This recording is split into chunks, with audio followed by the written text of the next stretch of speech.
السلام علیکم. وعلیکم السلام.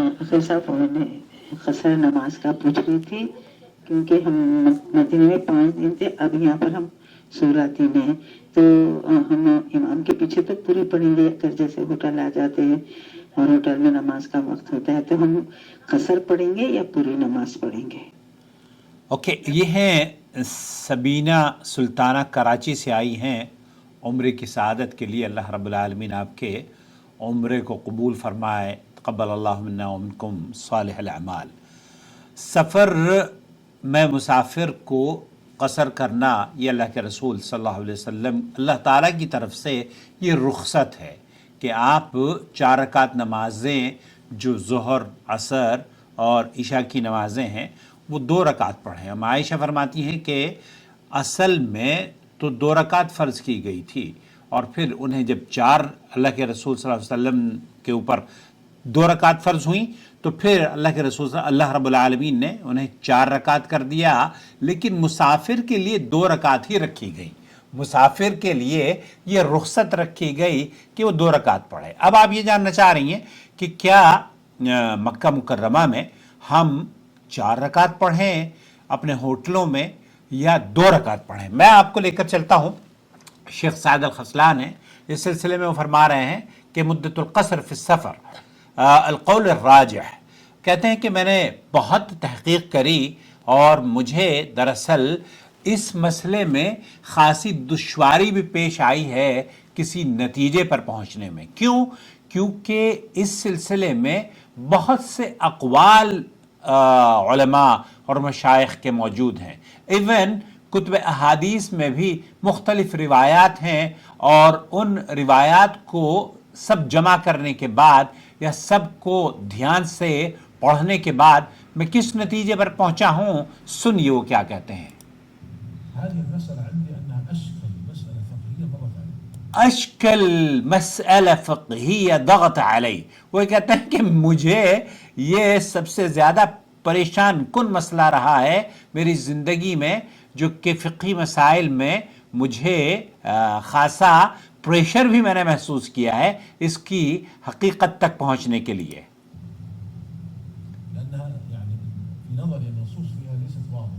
اس سلسلے میں چونکہ بہت ساری نصوص غیر واضح بھی موجود ہیں اور آثار مختلف ہیں، صحابہ کے آثار بھی مختلف ہیں، اور اقوال کثیرہ، بہت سارے اقوال بھی پائے جاتے ہیں، اور میں خاصے دنوں اس پر تحقیق کرنے کے بعد کسی نتیجے پر پہنچا ہوں. مجھے جو میری رائے اس وقت ہے وہ بڑی بحث اور بہت ہی تحقیق اور ریسرچ کرنے کے بعد میں اس نتیجے پر پہنچا ہوں ان الاقرب، صحیح ترین قول یا صحیح ترین موقف ابن عباس رضی اللہ تعالیٰ عنہ کا جو موقف ہے وہ زیادہ صحیح ہے.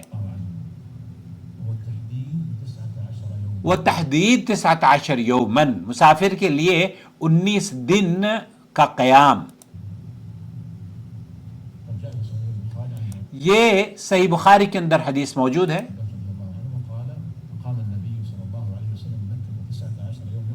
آپ علیہ الصلاۃ والسلام مکہ مکرمہ میں 19 دن قیام پذیر رہے، اور آپ علیہ الصلاۃ والسلام 19 دن سفر میں تھے اور قصر کرتے رہے، جمع کرتے رہے. وَنَحْنُ إِذَا أَقَرْنَا 19 يَوْمًا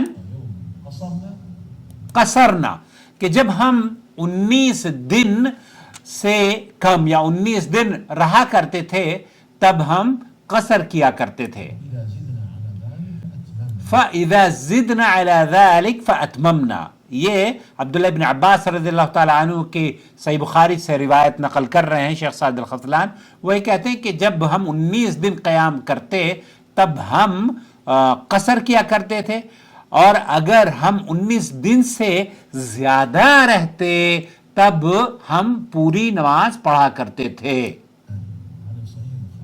یہ صحیح بخاری کی روایت ہے، عام کتابوں میں سے نہیں ہے اور مستند بات کی جا رہی ہے.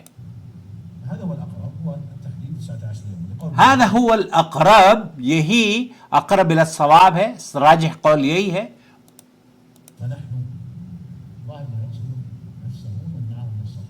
یہاں وہ لوگ جو مکہ مکرمہ میں آئے ہیں، یہاں وہ لوگ جو مدینہ منورہ میں عمرے کی سعادت کے لیے آئے ہیں، دیکھیے مکہ میں اگر آپ کا قیام 19 دن سے زیادہ ہے تب آپ امام کے پیچھے تو پوری نماز پڑھیں گے.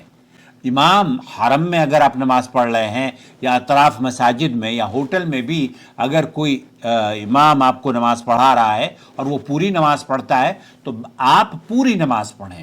لیکن اگر آپ اکیلے نماز پڑھتے ہیں تو وہ نماز پڑھیں گے جس کو اللہ رب العالمین نے پہلے فرض کیا تھا، 2 رکعت کر کے.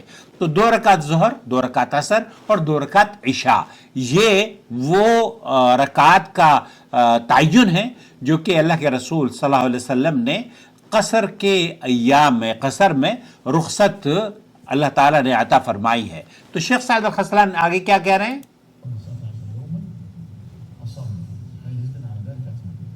ہم عبداللہ ابن عباس سے کہتے ہیں کہ جب ہم 19 دن رہا کرتے تھے کسی سفر پر تب ہم قصر کیا کرتے تھے، اور 19 دن سے زیادہ اگر ہم رہتے تب اس قصر کو مکمل کرتے، پھر 19 دن سے زیادہ مکمل کیا کرتے تھے.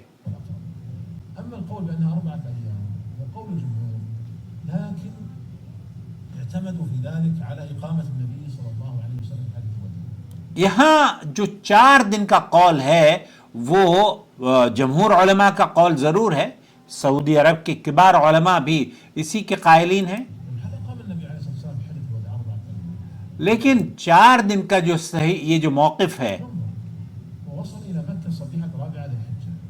اس میں خاصی تفصیل بیان کی گئی ہے. اور بہرحال خلاصہ کلام یہ ہے، بجائے اس کی کہ ہم اس ویڈیو کو مزید طویل بیان کریں اور طویل کھینچیں، کہ صحیح بخاری کے اندر جو عبداللہ ابن عباس کا موقف ہے وہ زیادہ اقرب الی الصواب ہے، اور ایک مسافر کے لیے رخصت ہے. مسافر کو چاہیے کہ وہ 19 دن اگر کہیں پر مدینہ منورہ میں آپ گئی ہیں، عام طور پر انڈیا پاکستان سے آج کل 15-20 دن ہی کے لیے لوگ آتے ہیں، تو آپ 8-10 دن مدینہ میں رہتی ہیں اور 8-10 دن مکہ مکرمہ میں رہتی ہیں. اسی طریقے سے انڈیا پاکستان سے یا یو کے سے یا کہیں سے بھی جب آتے ہیں لوگ تو اپنی ہوٹلوں میں اگر آپ نماز پڑھ رہی ہیں تو اس کا تعلق دراصل آپ ہوٹل میں ہوں یا اپنے کسی مسجد میں پڑھ رہی ہوں. اگر مسافر ہیں اور اکیلے نماز پڑھ رہی ہیں تب آپ کو اکیلے 2 رکعت پڑھنی ہے، 4 نہیں. یہ افضل ہے، افضل ہے. شیخ صالح الفوزانی فرماتے ہیں کہ یہ اللہ تعالیٰ نے آپ کے لیے رخصت عطا فرمائی ہے، اس رخصت سے آپ کو فائدہ حاصل کرنا چاہیے. امید ہے وضاحت ہو گئی ہوگی. اللہ تعالیٰ آپ کے سفر میں آسانی فرمائے. تقبل اللہ منا ومنکم صالح الاعمال وکل عام وانتم بخیر.